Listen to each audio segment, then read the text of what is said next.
সকাল বন্ধুরা, তোমরা কেমন আছো? আশা করি তোমরা সবাই অনেক ভালো আছো। বড়দের আশীর্বাদ আর ছোটদের ভালোবাসা নিয়ে আজকে সকাল থেকে তোমাদের সাথে ব্লগটা স্টার্ট করলাম। ঘড়িতে বাজে এখন সকাল 8টা। তো একদম উঠে না নিচের গেটটা খুললাম, আর খুলেই ভাবলাম যে তোমাদের একটু বাইরের ওয়েদারটা দেখায়। কি সুন্দর ওয়েদার দেখো তো, একদম শরৎকালের ওয়েদার। পুজো যে এসে গেছে, আকাশের নীল আকাশ দেখেই বোঝা যাচ্ছে যে পুজো এসে গেছে। তো ভাবলাম চলো, ঠাকুরঘরও খোলা হয়ে গেছে। তোমাদের দাদাভাই কিন্তু ঠাকুরঘরও খুলে দিয়েছে। ছেলে কিন্তু ওই দিকে কোনায় টগর ফুল তুলছে। তো ভাবলাম চলো সকালবেলার প্রাকৃতিক দৃশ্যটা দেখি, আজকে সকালটা শুরু করি।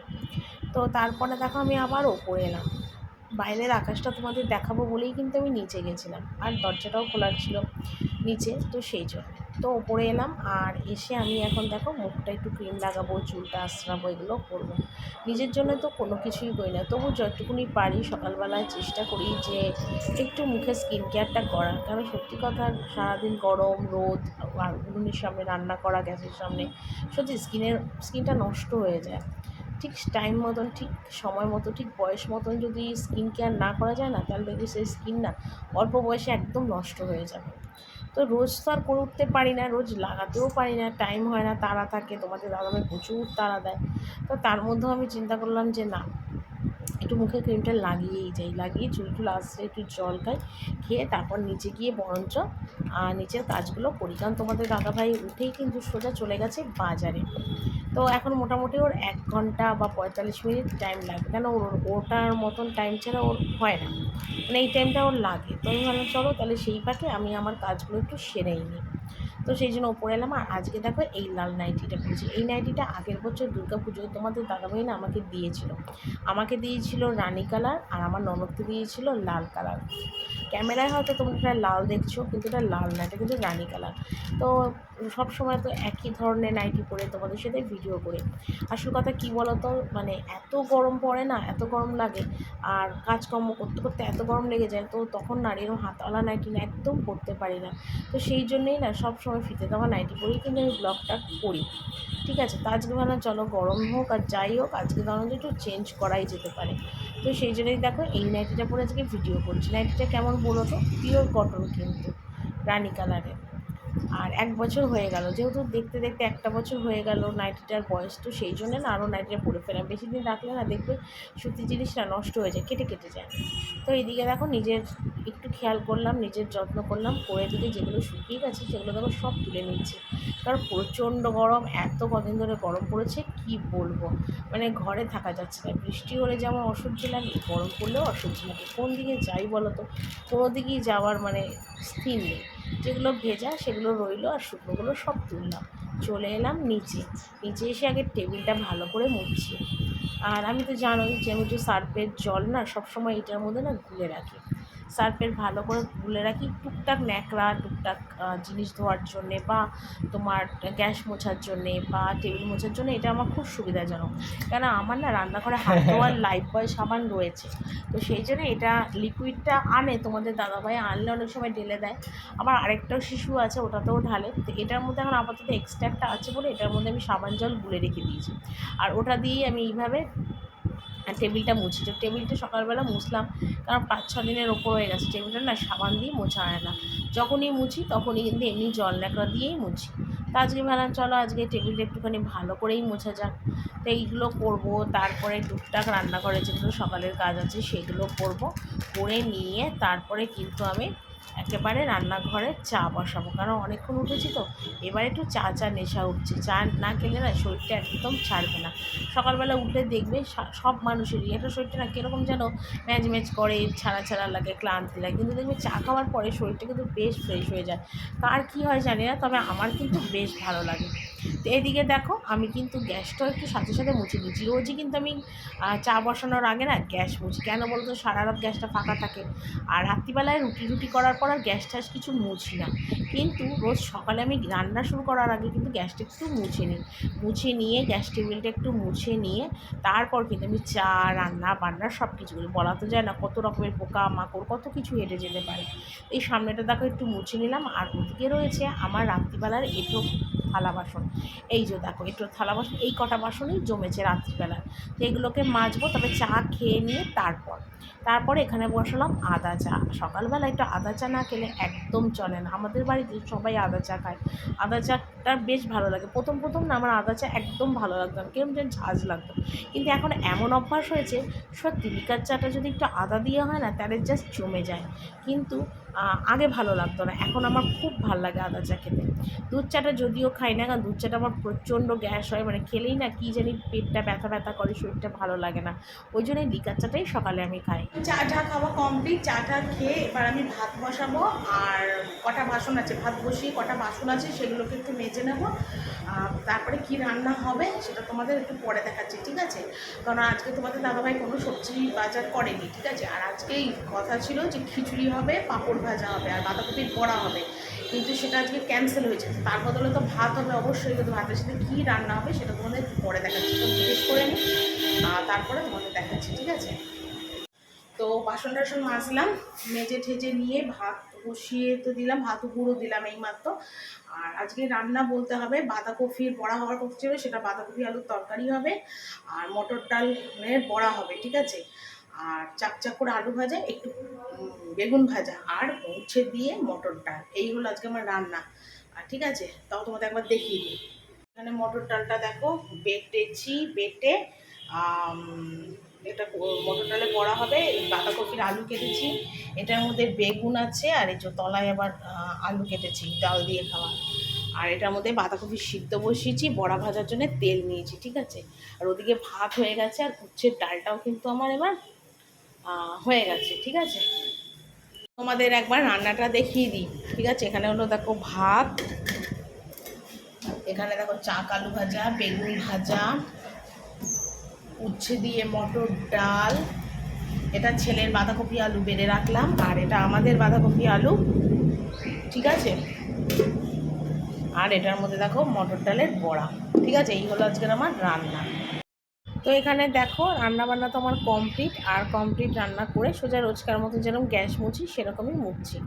তো আজকে মনে মনে ভেবেছি যে রান্নাঘরটা না আজকে একটু পরিষ্কার করবো। কদিন ধরেই ভাবছি যে রান্নাঘরের টাইলসগুলো না একটু পরিষ্কার করবো, কিন্তু সেগুলো না মানে করতে পারছি না। মানে অ্যাকচুয়ালি কী হয়েছে বলো তো, মানে এতটা গরম পড়েছে না, গরমে না আমি না একদম সত্যি কথা কাজ করে উঠতে পারছি না। মানে রান্নাবান্না করবো এটাই আমার কাছে একটা বিশাল কষ্টের ব্যাপার, তার মধ্যে আবার এইসব পরিষ্কার করাটা বিশাল। এদিকে পুজো চলে আসছে, রান্নাঘরটা একটু পরিষ্কার করা দরকার, কেন অলরেডি রান্নাঘর ঝাড়া মোছা পরিষ্কার করা হয়ে গেছে। শুধু আমার বাকি রয়েছে রান্নাঘরের যেখানে বাসন টাসনগুলো রাখা হয়, একটু বাসন ওই জায়গার নিচটা দিয়ে, আর যেখানে তোমার মানে এই যে গ্যাস আছে তার অপোজিট যেখানে আমার সমস্ত বাসন ঝুলানো থাকে ওই জায়গাটা টাইলসটা পরিষ্কার করা, তাহলে আমার মোটামুটি রান্নাঘরের কাজগুলো কমপ্লিট হয়ে যায়। কেননা সাদা টাইলস তো ভীষণ ময়লা পড়ে, তো ওটা আজকে করার ইচ্ছা আছে। তো আগে থেকে যদি হাত দিই তাহলে আর বাকি কোনো না কাজ করতে পারো, সোজা আমার স্নানে চলে যেতে হবে, কেন পুরো ভিজে টিজে যাবো, তারপরে এঁটো কাটার জল আছে। তো সেই জন্য বললাম চলো গ্যাস ট্যাসগুলো তো মুছি, আর গ্যাসের ধারের যে টাইলস সেটা তো আমার রোজই মোছা হয়, ওটা সাবান দিয়ে অতটা ঘষার পরিষ্কার করার দরকার নেই, বাকি দিকটা করাটা খুব দরকার। তো ভাবলাম চলো আগে বাসন টাসনগুলো মানে মানে টাইলসগুলো পরিষ্কার করার আগে একটুখানি জামা কাপড়গুলো সব তুলি, ঘরে যদি কোনো কাজ থাকে সেগুলো করে তারপরে একবারে আমি মানে রান্নাঘরের কাজটাতে, মানে রান্নাঘর পরিষ্কারের কাজটাতে হাত দেবো, এটাই মানে মনে মনে ভাবলাম। তো এদিকে দেখো রান্নাঘরে এলাম, আর এসে আজকে ডাস্টবিন বালতিটা ফেললাম। আর উঠোনটা এত পিছল হয়ে গেছে না, মানে কি বলবো, খুব আস্তে আস্তে গিয়ে ময়লা বালতিটা ফেলে এলাম, কালকে যে ঝাড় দেয় দাদা সেই নিয়ে চলে যাবে। তারপর ময়লা বালতিটা ধুয়ে ওপরে তুলে জায়গাটা ফাঁকা করতে হবে, কারণ এই জায়গাগুলো ভালো করে আমার ঘষতে হবে। তো সাবান জল গুলে কিন্তু আমি ঘষতে বসে গেলাম, কারণ না ঘষলে হবে না, কারণ সাদা মানে সাদা টাইলস তো ভীষণ নোংরা হয়, মানে কি বলবো আর তোমাদের। আর আমি যতটা পরিষ্কার রাখার চেষ্টা করি না, আর বাড়ির লোকেরা না যেরকম যা পারে না সব ছুঁড়ে মারে, আর এই টাইলসটা না একদম তেল মশলা হলুদ হয়ে যায়, না একদম বিশ্রী যারে বলে অবস্থা। তো যাকে রান্নাঘর তো পরিষ্কার করতে হবে, কারণ অনেক স্বাদের রান্নাঘর আমার, সত্যি কথা অনেক স্বাদের রান্নাঘর এটা আমার।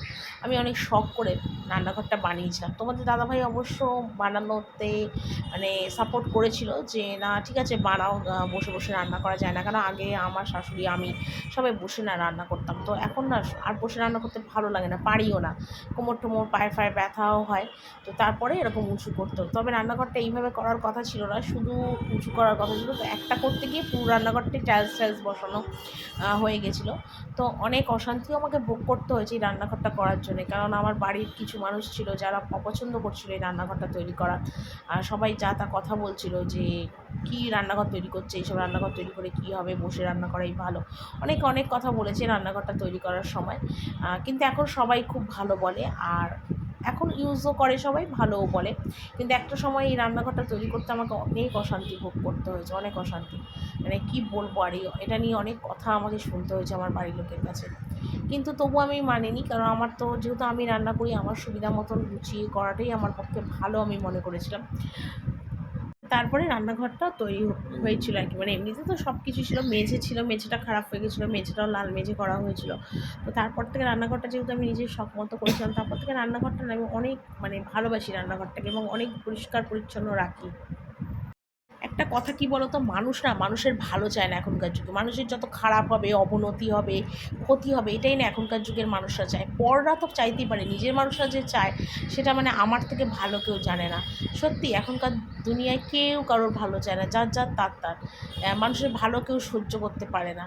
আমার ক্ষেত্রেও না ঠিক তাই হয়েছে, মানে কি আর বলবো তোমাদের। তো দেখো এদিকে রান্নাঘরটা ভালো করে পরিষ্কার করলাম, আর করে এবার ভালো করে জল দিয়ে ধুয়ে দিয়েছি। দেখো রান্নাঘরের টাইলসগুলো এখন কি চকচক করছে, পরিষ্কার হয়ে গেল। মোটামুটি আমার পুজোর আগে রান্নাঘরও ক্লিয়ার করে দিলাম, একদম ঝাঁ চকচকে যাকে বলে। তো রান্নাঘরের এই জানলাটা একটু ঝুলটা ঝেড়ে দিলাম, অল্প অল্প ঝুল হয়েছে, ঝুল ঝেড়ে এটাকে ভালো করে জল দিয়ে রান্নাঘরের জানলাটাকে ধুয়েছি, পুরো ঝুল ঝুল সব পরিষ্কার হয়ে গেছে।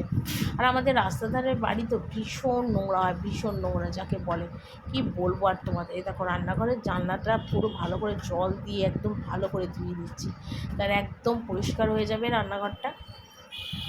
আর রান্নাঘরটা পরিষ্কার করে তারপর ঘর ঠরগুলো মুছবো, মুছে সোজা চলে যাব স্নান করতে।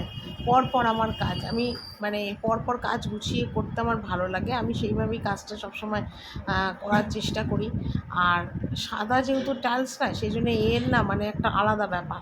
অন্য কালার হলে নোংরা টোংরা হলে না এতটা সত্যি কথা বোঝা যায় না, কিন্তু মানে যেহেতু সাদা সেই জন্য এই টাইলসটা না বেশি বোঝা যায়, নোংরা হলেই একে পরিষ্কার করার দরকার হয়। এদিকে দেখো একদম রান্নাঘর পরিষ্কার করে এদিকে টাইলসটা মেঝেটাও সাবান দিয়ে ব্রাশ দিয়ে ঘষেছি, ডাস্টবিন বালতিটাকে ধুয়ে গুছিয়ে রেখেছি, জানলাটা দেখ একদম ঝাঁ চকচক করছে, জানলার তাকটা ধুয়েছি, সবটা তোমাদের একবার করার পরে দেখিয়ে দিলাম। আর এই গামলাটার মধ্যে আমার এঁঠো বাসন কাসনও থাকে। আর এদিকে দেখো সিঁড়ির তলাটাও জল দিয়ে ধোয়ালাম, হ্যাঁ, আর সিঁড়ির তলার সামনে দিয়ে চাতাল দিয়ে চৌকাঠ সব জল দিয়ে একদম ধুয়ে ঝাঁঝাক পরিষ্কার করলাম। তো এদিকে দেখো স্নান করলাম, স্নান করে আসার সময় দু চারটে জামা কাপড় ছিল, সেগুলো আবার ধুয়ে নিলাম। আমি না কোনো সময় কাজ ফেলে রাখি না, আমি মনে করি কাজ ফেলে রাখলে না সেই কাজ আর হবে না, একদম পণ্ড। আর আরেকটা কথা কি বলো তো, আজকে কিন্তু আমি দোতলার আর তিনতলার টয়লেট বাথরুম সব পরিষ্কার করেছি, পুজোর আগে পরিষ্কারটা করে নিলাম, কারণ এরপর যদি মহালয়া হয়ে যায়, দেবীর ঘট বসে যায়, তখন কিন্তু আর বাথরুম টাথরুম পরিষ্কার করতে পারবো না। মোটামুটি আমার ঝাড়াঝাড়ি রান্নাঘর পরিষ্কার সব কমপ্লিট, শুধু এবার মোছামুছির কাজগুলো একটু বাকি আছে। আর আমার ঘর শাশুড়ি ঘর তো সে তো রোজই মুছি, বাদ দাও, মানে বসার ঘর, ওদিকে কাকা শ্বশুরের ঘর, সিঁড়ি, এইগুলোই মোছা একটু বাকি রয়েছে, কারণ ওগুলো তো আর আমার রোজ রোজ মোছা সম্ভব হয় না, দেখি কবে ওটা আবার মুছি। আর এদিকে চান করে এলাম, মাথায় শ্যাম্পু দিলাম, যেহেতু টয়লেট পরিষ্কার করলাম মাথায় তো শ্যাম্পু দিতেই হবে। তো একদম দোতলা তিনতলার টয়লেট পরিষ্কার করে মাথায় শ্যাম্পু দিই, কিছু জামা কাপড় ছিল সেগুলোকে সব কাচলাম। তোমাদের দাদাভাইয়ের গামছা টুকিটাকি জামা কাপড় আমার থেকেই যায়, জামা কাপড় মানে থেকেই যায়, আর কি বলবো তোমাদের। তো সেগুলোকে এখন ধুলাম, ধুয়ে চুলটা আঁচড়াবো, একটু বসবো, বসে টসে নিয়ে তারপরে খেতে যাব। আর এদিকে ছেলে গেছে ঠাকুরঘরে ঠাকুমার সাথে, এখনও কিন্তু ওরা কেউ আসেনি, ওরা এলে তারপর আমি যাব খেতে। তো ওরা যতক্ষণ না আসে ততক্ষণ তো আমি একটু রেস্ট নিতেই পারবো, অসুবিধে নেই। আর আপাতত এখন আমার কাজ মানে একবেলার মতন আর কি শেষ, তারপরে আবার বাকি কাজ আর কি করবো।